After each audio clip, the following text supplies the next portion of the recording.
जी नमस्कार, मैं राज बोलीगुंड। आप देख रहे हैं GUM बक्सर न्यूज। बिहार बक्सर जिला डुमराव विधानसभा अभी वर्तमान में हम कृष्णा बरहम बनी आई हम कुछ विशेष यहाँ से चर्चा करतनी। सबसे पहले GUM बक्सर न्यूज में मेरा स्वागत बा। बहुत बहुत धन्यवाद और आपके चैनल के सभी दर्शकों को मेरा जय भारत जय संविधान। सबसे पहले सर इस चैनल पर अपन परिचय दी। जी, मेरा नाम अजय कुमार मौर्य है और मैं सर्वलोक हित समाज पार्टी का संस्थापक सदस्य हूँ। सर, जातीय जनगणना शुरू होने वाला है 15 तारीख को।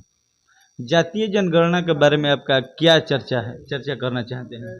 देखिए, जातीय जनगणना की मांग लंबे समय से हो रही है और जातीय जनगणना से ये सबसे बड़ा फ़ायदा ये होगा कि हमारी जो है कि कितनी संख्या है, तो बहुत लंबे समय से मांग हो रही है कि जिसकी जितनी संख्या भारी उसकी उतनी हिस्सेदारी।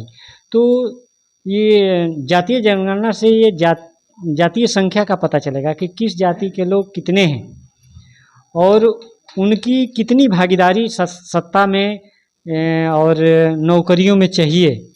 तो इस आधार पर हम इसका निर्णय पर पहुंच सकते हैं।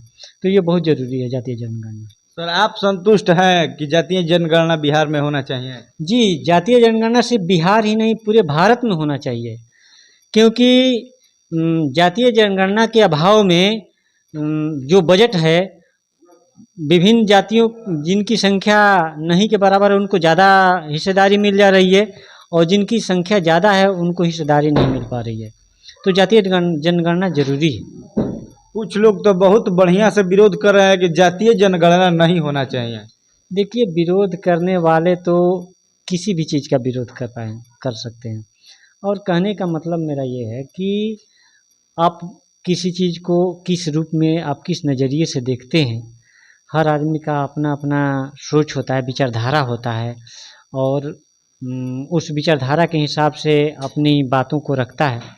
अभी देख रहे हैं कि हमारे देश में कैसे विचारधारा का प्रभाव दिनों दिन बढ़ता जा रहा है और लोग उस विचारधारा से इतने उत्प्रोत हैं कि उन्हें अपना भविष्य भी दिखाई नहीं पड़ता है।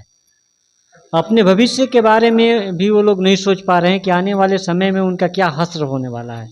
कट्टरता हमारे देश में बढ़ती जा रही है और लोग इतने ज़्यादा उस विचारधारा से प्रभावित होकर के अपने बाल बच्चों के भविष्य के बारे में न सोच करके और सिर्फ धर्म के नाम पर, जाति के नाम पर लड़ रहे हैं आपस में। और 5 वर्ष तक कोई भी व्यक्ति किसी को भी किसी धर्म से कोई लेना देना 4 वर्ष तक नहीं होता है, लेकिन जैसे ही 5वां साल नज़दीक आता है, चुनाव का मौसम जैसे ही नज़दीक आने लगता है, लोग क्या करते हैं, धर्म के ठेकेदार बनकर के सामने आ जाते हैं और धर्म को बचाने के लिए निकल पड़ते हैं। तो चुनाव राजनीति करने लगते हैं। जी, धर्म के नाम पर राजनीति सबसे गंदा चीज़ है और जातीय जनगणना को लोग राजनीतिक रूप दे रहे हैं, लेकिन जातीय जनगणना विकास के लिए जरूरी है, राजनीति के लिए नहीं। ये राजनीति का विषय नहीं है, ये विकास का विषय है। जातीय जनगणना विकास के लिए जरूरी है। बजट बनाने में आपका जो है कि सहायता करेगा ये।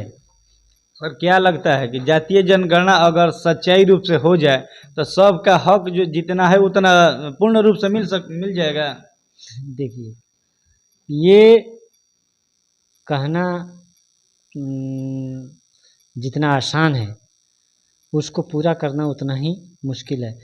सारी चीज़ें हों, जातीय जनगणना आप करा लीजिए, लेकिन आपका जो सरकार है, जो सत्ता में लोग बैठे हुए हैं, उनकी नीयत अगर सही नहीं हो, सारे डाटा रहने के बावजूद भी वो हिस्सेदारी नहीं देंगे।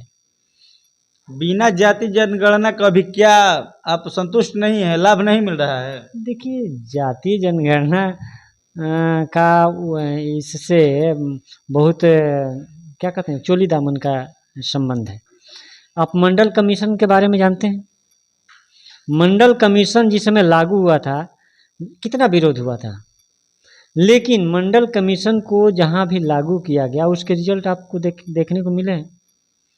तो वो किस आधार पर बना था? जातीय जनगणना के आधार पर ही ना। तो जातीय जनगणना आज से कितना साल पहले हुआ था? उस समय के डाटा पर ये मंडल कमीशन का जो है कि निर्माण करके और रिपोर्ट बनाया गया था। तो ज़रूरत है इसका फिर से रिवीजन करने का, फिर से जातीय जनगणना हो, और जो मंडल कमीशन ने 27% ओबीसी के लिए और एससी एसटी और सबके लिए जो क्या कहते हैं आरक्षण का व्यवस्था किया है, तो अब आज के डेट में किस जाति की कितनी संख्या है और उसके आधार पर उनका जो है कि आरक्षण का प्रतिशत होना चाहिए।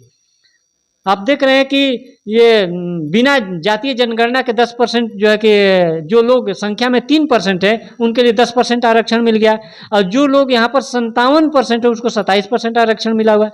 ये कैसा अन्याय है? यानी ये साफ मतलब गलत कर दिया गया है। जी बिल्कुल गलत है। बिना जातीय जनगणना के आधार पर आप 10% का आरक्षण कैसे दे दिए?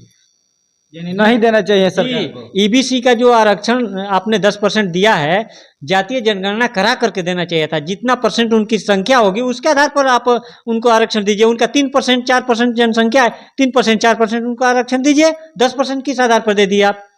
यानी जितना संख्या है उतना आरक्षण मिलना चाहिए। संख्या के आधार पर आरक्षण मिलना चाहिए, इसलिए जातीय जनगणना होना जरूरी है। देखिए हमारे बीच अभी अजय मौर्य जी बताए कि जातीय जनगणना बहुत जरूरी है, क्योंकि ये जो 10% मिल गया है ये बिना जातीय जनगणना को मिल गया है। लेकिन जातीय जनगणना का संख्या जितना है उतना आरक्षण मिलना चाहिए। ये वीडियो कैसा लगा अजय बाबू के लिए आप लोग ये कमेंट करके जरूर बताइएगा। जय हिंद, जय भारत, जय संविधान।